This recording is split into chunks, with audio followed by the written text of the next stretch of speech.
When you start with credit spreads, it's so easy to fall into the trap of making only high probability trades, meaning that you're only placing trades that have 90% probability of profit. The problem with that is that the credit that you're going to receive when you're making that type of trade is so small that if you have only one loser, it will offset all of the winners that you had previously and you will end up in a loss overall. That's why in this video I wanted to show you in the Tastyworks platform what type of credit you should in general receive so as to make the risk worth taking. And if you like this video and you'd like to see more videos like this one on, for example, how much credit you should receive when you place certain trades, make sure you subscribe to my channel and you like this video. Alright, let's jump into the computer and let's see what type of trades and what type of credit you should aim to receive when you're placing credit spreads. Okay, so I'm in the Tastyworks platform now. I chose XLF and let's go into the November expiration and start placing credit spreads so you can see what type of credit you should aim to receive. So for example, if we were willing to do a put credit spread on XLF, you could, for example, go for the 20 strike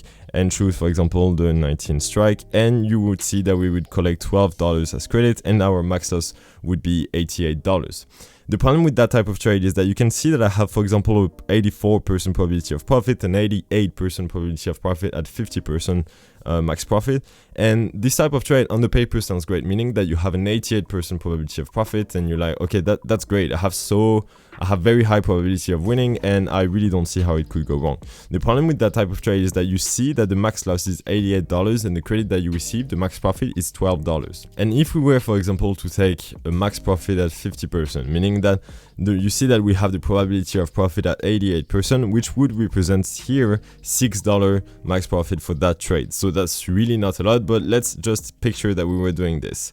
If you were going to have a $6 max profit on that trade, and let's say that once you have a max loss of $88 that you have to take, for example, because XLF tanked, you would need to make 14 trades and have them all reach $6 of profit to be able to offset an $88 loss. And you would see that that's pretty big, and honestly you are not going to make a lot of money in that type of trade on the long term. And I'm pretty sure that if we were going to calculate the expected value, meaning how much we could expect to make on the long term if we were going to repeat that trade, I'm pretty sure that we would lose money. So the question is, how much credit should we expect to receive when we're placing a credit spread? And to know how much credit you should expect to receive when you're placing a credit spread, I'm personally using a Tastytrade rule, which is trying to collect 1/3 of the width of the strike. What does that mean? Here you see that we have shorted the 20 strike and we have bought the 19 strike. You see that the difference between those two is of $1. And that's the width of the strike, meaning that we have a width of the strike of $1. If we were wanted to collect 1/3 of the width of the strike, we would need to collect at a minimum 33 cents, because 1/3 times 1 equals 0.33. So if we were wanted to collect a credit that is big enough to make the risk worth taking, for a width of the strike of $1, we would need to collect at least 33 cents. So you see here that we're collecting 12 cents. We're not at all to the 33 cents mark for $1 width so as to make the risk worth taking. So you can understand why now having a high probability of winning is not necessarily a good thing, because you're a bit shooting yourself in the foot by taking this type of trade, because the max profit that you're going to win is so small that whenever you have one loss, just one loss, if we were about to take the max loss, you would be completely wiped out. And that's not even considering the commissions, because for this type of trade, you need to take into account the commissions. Even if they're low, they're still there. And so if we were wanted, for example, to take a trade that is worth taking, and that's something that I've been struggling with so much, so I hope that it's going to help you, a lot of you. We would, for example, go a bit closer to the at the money strike and we would try to collect 1/3 of the width of the strike. And you see here that if we were wanting to make the risk worth taking, we would need basically to short the 23 strike and to go long on the 22 strike. So that's literally the at the money strike.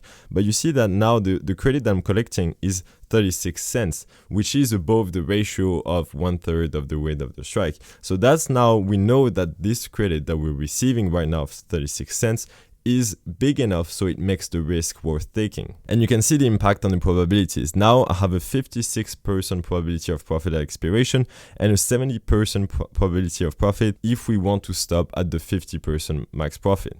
And honestly, it's a pretty decent trade, meaning that you're collecting enough. And for example, if we were considering the same exercise as we've done before, meaning how many wins do I have to have in order to offset one max loss, considering we would take 50% max profit, so let's say $18, we would only need to have 3 or 4 profit like this, 3 or 4 trades that would end up at an $80 profit so as to offset the $64 max loss that we could have. And you can see that it's way more different than the 14 times that we had before when we had a $6 profit. And you can understand why it's important to collect enough credit when you're selling credit spreads, because you need to make the risk worth taking. So you can see why it's so important to collect a credit that is big enough so it makes the risk worth taking. And honestly, that's something that I've been struggling with a lot at the beginning when I was selling credit spreads. Is I didn't understand why I was losing money even though I was selling credit spread, even though I was in a net selling position. And that's something that I've been struggling with a lot. So I hope that it makes sense, and I hope that